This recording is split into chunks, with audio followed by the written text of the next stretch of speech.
Assalamualaikum warahmatullahi wabarakatuh. Selamat pagi semuanya.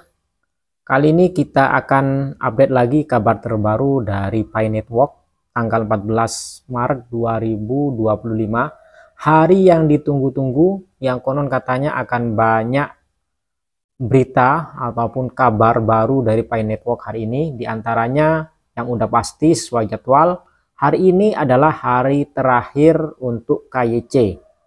Kemudian yang kedua, hari ini adalah hari dimulainya PiFest.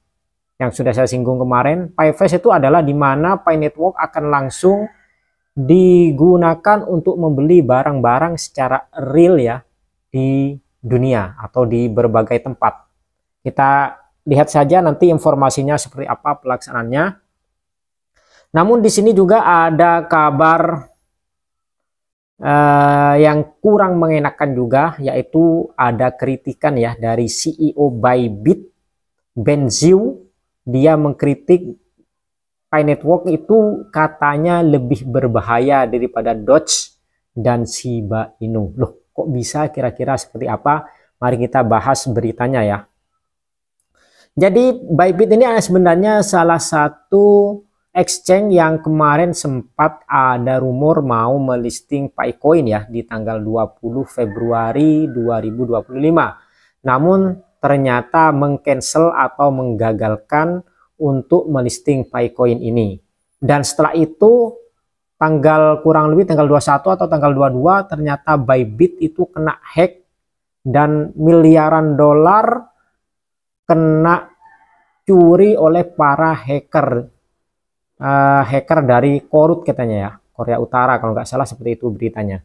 Dan itu sangat menghebohkan juga. Dan kini ini ada berita ini dari 10 Maret ya, di postnya ini ya 2025 di iknpost.id. Jadi CEO Bybit, Ben Zhu, kembali membuat pernyataan kontroversial tentang Pi Network. Menurutnya PiCoin ini memiliki risiko yang lebih besar dan lebih berbahaya daripada koin meme seperti Dogecoin dan Shiba Inu. Zhu mengkritik kurangnya transparansi dan janji-janji yang tidak terpenuhi oleh proyek ini. Itu ya. Coba kita cek alasan mengapa Pi Network dianggap berbahaya. Kalian silahkan ya komen bagaimana menurut kalian. Ini hanya sekedar pendapat personal dari seorang CEO Bybit. Kalian boleh percaya, boleh tidak. Kita bacakan aja. Yang pertama, alasan mengapa Pi Network dianggap berbahaya. Satu, target pengguna yang tidak berpengalaman. Jadi Pi Network menarik pengguna yang tidak memiliki pengetahuan mendalam tentang cryptocurrency. Ini meningkatkan risiko terjebak dalam proyek yang tidak jelas, katanya seperti itu ya. Karena sebagaimana kita ketahui ya, Pi Network ini membernya sangat banyak, dan juga dari kalangan ibu-ibu, bapak-bapak, mulai dari yang udah dewasa dan masih yang muda, semuanya ini memakai Pi Network. Namun tidak semua orang ya, tapi banyak lah. Kalau saya lihat di komunitasnya itu banyak juga yang sudah berumur ya yang menggunakan Pi Network ini.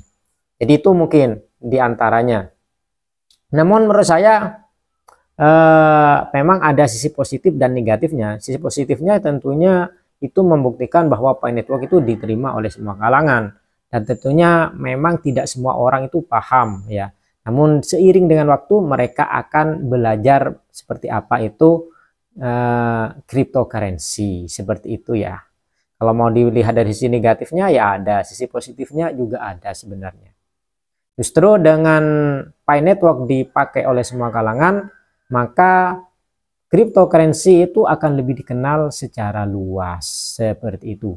Dua, janji yang tidak realistis katanya ya, katanya seperti itu. Proyek ini menjanjikan keuntungan besar dengan memencet tombol, tapi tidak menjelaskan bagaimana keuntungan dihasilkan, seperti itu. Ya, sejauh kita kan memang untuk mendapatkan PiCoin sejak 6 tahun yang lalu ya tinggal nombol, namanya nambang. Dan dari situlah terciptalah, terkumpullah koin-koin PiCoin.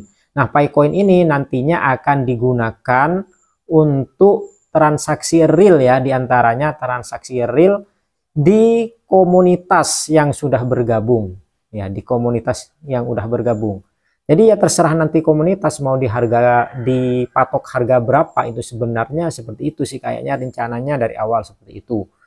Nah, namun sekarang udah listing di beberapa exchange dan itu sudah dihargai, konon menurut komunitas harganya terlalu rendah, tidak sesuai ekspektasi saat ini. Namun meskipun diprediksi kedepannya bisa menaik lagi, itu kan di bursa. Jadi seakan-akan saat ini nih ada perbedaan ya, ada yang koin yang di bursa alias diperjualbeli dagangkan koinnya, ada yang memang koin itu dipegang oleh para komunitas yang tidak mau dikirim ke bursa namun akan digunakan untuk transaksi barang-barang real.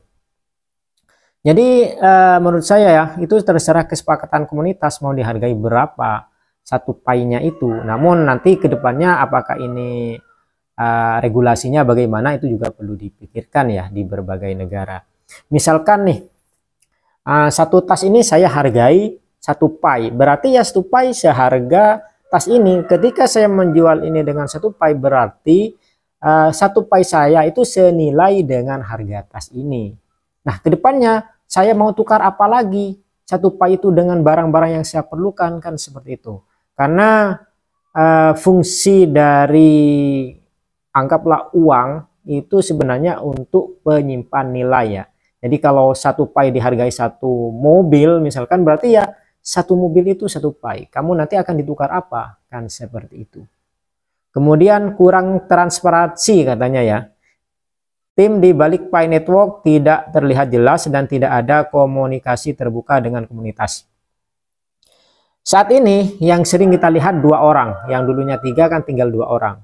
Yaitu Nicholas sama siapa itu yang perempuan, saya kurang familiar namanya ya, disebutkannya itu ya maksudnya, tapi saya tahu ya 2 orang, cewek dan cowok sekarang. Kalau dulu itu cowoknya 2, ceweknya 1. Yang paling gampang itu ya Nicholas Kokalis, yang satunya siapa ya. Oke lanjut aja ya. Pi Network versus Meme Coin. Meskipun tidak memiliki utilitas teknologi yang signifikan, Doge dan Shiba Inu ini populer untuk perdagangan spekulatif dan hiburan. Perbedaan utama, transparansi. Koin meme memiliki komunitas yang terbuka dan transparan. Pi Network dianggap kurang transparan, karena memang Pi Network kan bagi mereka yang mau gabung saja dan mau KYC kan seperti itu. Namun kalau untuk meme itu nggak perlu KYC, semuanya bisa di sana. Namun memang kayaknya memang beda ya. Picoin sama Pi Network itu meme sama koin Picoin itu memang beda, karena dari awalnya Picoin itu kan dibuat memang untuk komunitas dan akan membuat ekosistem sendiri seperti itu, akan digunakan di kalangan orang-orang yang memang pakai Picoin, bukan mau diperjualbelikan. Namun saat ini ya mungkin itu juga salah satu, mungkin karena sudah terlalu lama di listing, jadi setentunya ada bagian-bagian pionir yang memang membutuhkan dana, jadi bisa menjual langsung sekarang di exchange. Mau ditukar duit ya sesuai harga yang ada di sana. Namun kalian mau dipakai di komunitas ya kita nunggu kesepakatan komunitasnya. Mungkin seperti itu ya, itu pendapat saya pribadi, disclaimer ya. Apa yang saya sampaikan bisa salah, bisa benar, tidak perlu Anda ikuti, silahkan kalian analisa sendiri. Kemudian risiko yang diketahui, pengguna koin meme memahami volatilitas dan risiko. Saya kira sih tidak semua ya. Saya kurang setuju sih, tidak semua orang yang beli meme koin itu tahu. Kadang mereka juga karena sekedar FOMO ikut-ikutan ya, karena katanya naik, mau naik segini-segini, beli, akhirnya juga boncos. Ada juga yang kayak itu. Tentunya seperti saya juga termasuk yang dulu-dulu suka beli ya meme koin, dan sampai saat ini harganya belum balik-balik. Seperti Shiba Inu waktu beli di harga kurang lebih Rp1 kayaknya ya, sekarang nggak balik-balik dari dulu. Jadi kalau mau dikatakan lebih memahami ya tidak semua sih. Pi Network menargetkan pengguna yang tidak berpengalaman. Waduh, ya ini sih bisa ya, bisa positif ya, betul, memang banyak pengguna Pi Network itu orang-orang baru. Justru ini bisa mengembangkan ya lebih jauh, memperkenalkan tentang blockchain, tentang cryptocurrency seperti itu. Namun kalau untuk dijual belikan ya mungkin masih banyak yang belum paham ya jual harga naik turunnya koinnya. Namun kalau hanya untuk di komunitas mungkin mereka sudah banyak yang tahu seperti itu.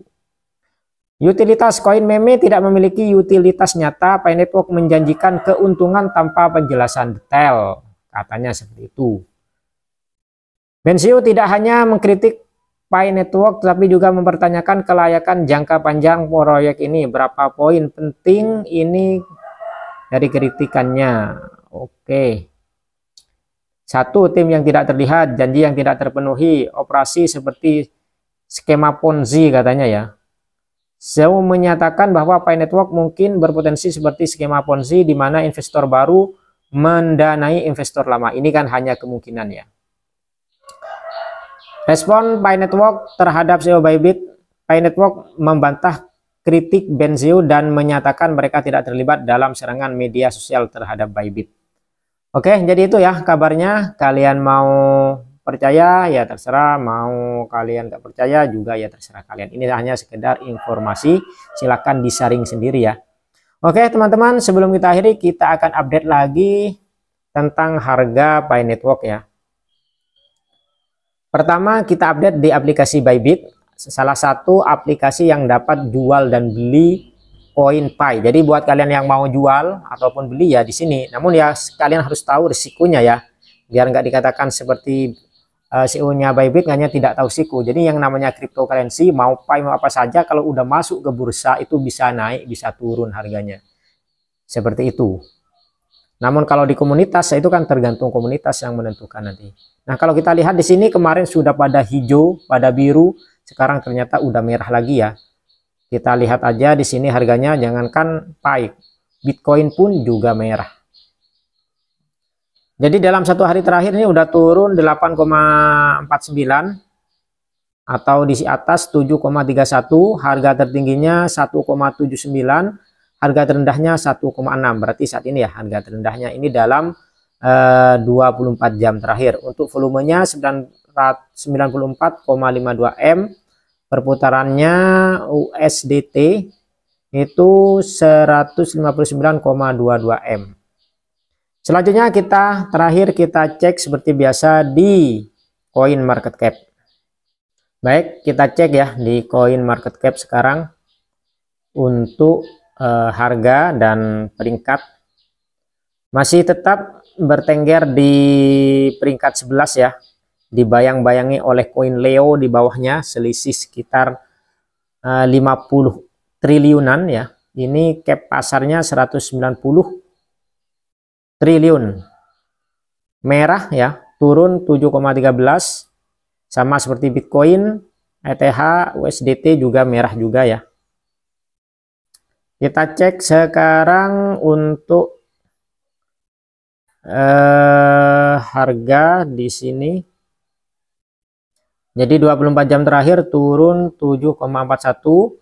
Untuk ke Bitcoin dalam 24 jam terakhir turun 4,28. 7 hari terakhir di sini turun 11,77, 30 hari terakhir turun 3,45, 90 hari terakhir turun 3,53. 24 jam terakhir harga terendah 26.000, harga tertingginya 29.000. Untuk cap pasarnya 190,34 triliun. Kapitalisasi pasar sepenuhnya itu 2,69 kuat triliun. Kemudian volumenya saat ini dalam 24 jam terakhir di 10 juta, 10 triliun. Peredaran supply-nya sudah 7,08 miliar. Jadi semakin kecil ya kayaknya ini dari kemarin. Kayaknya banyak yang ditarik dari market ini kayaknya ya oleh para, karena semakin kecil, tinggal 7,08. Jadi kalau para penambang tidak mau ngirim ke market, maka tidak akan tersedia di market itu koin ya. Namun kan semua orang punya kebutuhan masing-masing seperti itu. Semakin barang itu langka, maka semakin mahal. Itulah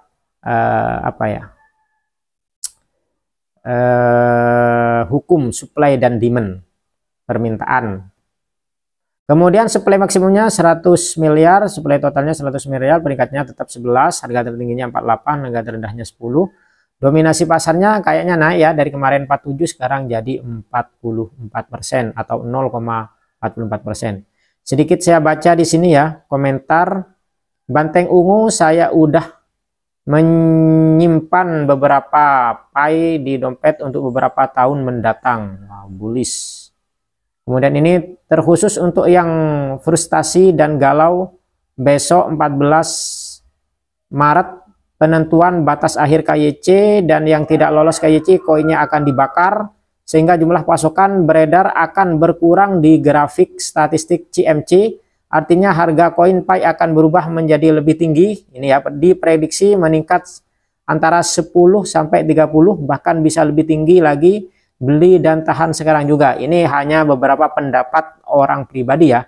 Kalian harap analisa sendiri, jangan juga mudah percaya karena semua risiko ditanggung kita masing-masing. Oke, sekian dulu informasi kali ini. Semoga bermanfaat. Jangan lupa like, comment, subscribe, dan klik tanda lonceng agar selalu update info terbaru dari channel ini. Buat yang mau nambang Picoin, silahkan download lewat link di deskripsi, masukkan kode timnya, uang mengalir. Dan yang mau aplikasi Bybit, kalian juga bisa download lewat link deskripsi. Sekian, terima kasih. Wassalamualaikum warahmatullahi wabarakatuh. Salam bullish Picoin.